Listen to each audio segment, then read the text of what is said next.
Hi, hello, kamusta ka? Guys, eto na guys ha. Eto na ang request sa ating karamihan ng mga followers, ano? Ito yung tatawagin natin na lambingan, sweet shell, or double body. Oo, siguro. Siguro familiar sa inyo ito at marami rin nag-comment sa atin kasi nag-upload kanina ng picture.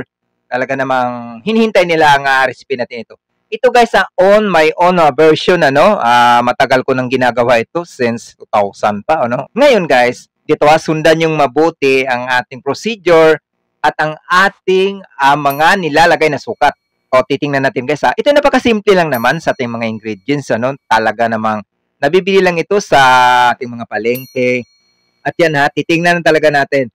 Huwag kayong mahirapan magtingin dyan sa ating mga recipe, sa ating mga sukat dahil pwede nyo naman yung i-post o para kopyahin ninyo ang bawat patak. Titingnan ha, napaka-low ingredients lang, napakagandang recipe, napaka-convenience talaga guys nitong recipe natin. Marami nitong gumagawa talaga at iba-ibang lasa ang ating napapansin. Pero dito sa timpla natin, ay sana pag nasubukan po ninyo ay mas satisfied kayo sa lasa nito. Ito naman na ito ang ating hinahalo, talaga namang balance ingredients din ang ating nilalagay. Ito walang preservatives dahil bilang tutorial, ito lang may pangkain lang din namin pero gusto namin talagang ma-share sa inyo para naman mapagbigyan natin ng mga naghingi talaga nito ng recipe at request. At tandaan nyo guys na ang ating recipe, kompleto yan. Ngayon, kung gusto nyo lang makuha, pag-aralan nyo na din ang tamang procedure nito. Oo, huwag nating madaliin. Kasi alam naman natin, walang silbi ang ating recipe pag ang procedure hindi natin alam paggawa. Ay sigurado yan, hindi nyo talaga makukuha ang ating ganda ng ating gawa. Ayan ha, nilalagay ko na yan ang ating baking powder at ang ating ating milk boy dyan sa ating flour. Nilalagay ko na dyan pati ating baking soda. Hinahalo ko na lahat para masama na rin sa pag-set natin. Okay? Ako talaga guys, lahat ng mga video natin, hindi kayo nakakita ng hindi ko sinasala or mayroon man siguro mang ilan-ilan lang. Pero yan na may puro ko talaga sinasala yan kasi pagsisiguro natin na talagang walang nahalong anumang matitigas na bagay dyan or anumang bagay na nahalo dyan sa ating flour. Okay? Tandaan guys ang paghalo natin at pag-fold natin dito, kailangan talaga titingnan natin mabuti na hindi ito ma-overmix. Sa oras na ma-overmix ito, at halo kayo ng halo, sigurado yan, hindi nyo halos mapuputol pag ito'y sinusumpit nyo na. Oo, hindi na.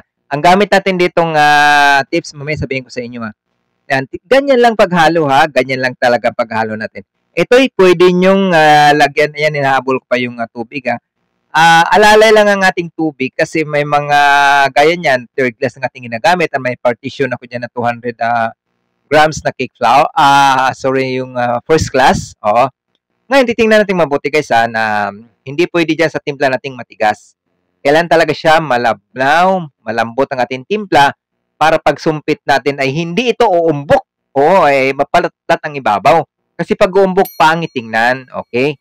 Ayan medyo malaki-laki ngayang gawa ko. Ayan, haluin lang natin. Take note talaga, wag nating hayaan na ma-overmix.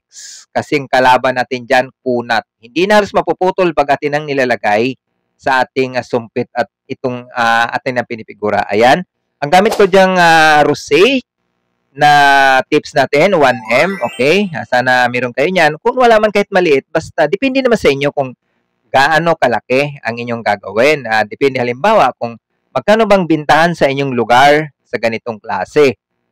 Kung talagang ganyang kalaki, gayahan nyo lang din. Kasi sa ingredients nito hindi naman ako makapagbigay ng eksaktong presyo dahil iba-iba naman ang presyo ng ating ingredients. Kayo mismo po ang mag-costing niyan para halos double or triple ang kabuuang binta po ninyo. Kasama na yung liver, lahat-lahat para meron naman kayong tutubuhin sa inyong ginagawa. Okay? Ganyan lang, napakasimple lang natin isumpit yan. Isang ikot lang mapang-abot ng magkabilaan. Tapos ang luto niyan guys nasa 30 minutes din. 160 ang ating apoy dyan at wag nating hayaang matagal sa ilalim sa oven kasi masusulong ilalim, itaas na lang kaagad natin para doon na lang natin sa taas siya tapos pagluto. Ayan, ganyan lang po ang luto sa atin. para pagkagat natin hindi siya matigas. O maging maganda kagatin, chewy siya kagatin ng ating double body or lambingan. Okay? Dito naman sa ating palaman, depende naman yan kung anong inyong ipapalaman dyan, ano? At depende rin sa inyo kung gaano karaming yung ilalagay. Ang ating sa 1 kilo, 75 grams na margarine, star margarine yan, hindi yan margarine na yung ordinary margarine. So, nilalagyan ko lang yan ng 1 tablespoon na powder sugar para mag-combine ng lasa. At ipapalaman ko na siya ng konti. Kunti lang aking pinapalaman yan kasi naman, siyempre kami lang din naman ang kakain. So, yan na yung aking techniques dyan. Kung kaya naman maglagay, nakadepende sa inyo kung dagdagan nyo pa o damihan nyo ang palaman. Okay? Pero yan sa amin kasi sapat na kasi ang ganda niya kagatin pa ganyan. Pangit din naman kasi pag nakakaumay yung palaman. Oo, lalo pa niyan, star margarine. Tapos may powder sugar. Hindi naman siya katamisan talaga. Binabalance ko lang yung tamis. Okay? Ay sana huwag yung kalimutang i-like, i-follow ang ating Learn Baking with Ace NJ Facebook page at syempre ang ating YouTube channel. Kompleto din tayo sa ating mga baking tutorial at pwede nyo ring i-research yan para doon po kayo din kukuha kung wala kayong dito sa Facebook page, sa YouTube natin, pwede rin. Okay? Maraming salamat sa ating mga followers, mga subscribers. Maraming salamat po sa inyo guys. Thank you so much.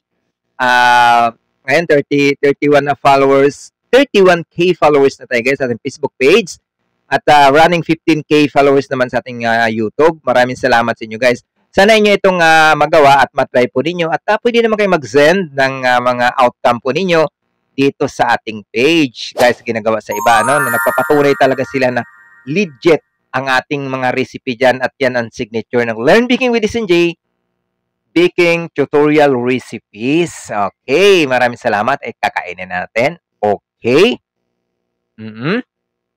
Ayan, di ba? Napaka-chewy ng ating gawa. Ayan ang ating summary ng ating recipe, guys. Maraming salamat sa nanghingi nito. Pagkakataon nyo nang makuha ninyo yan. At good luck na lang sa inyo. Happy baking!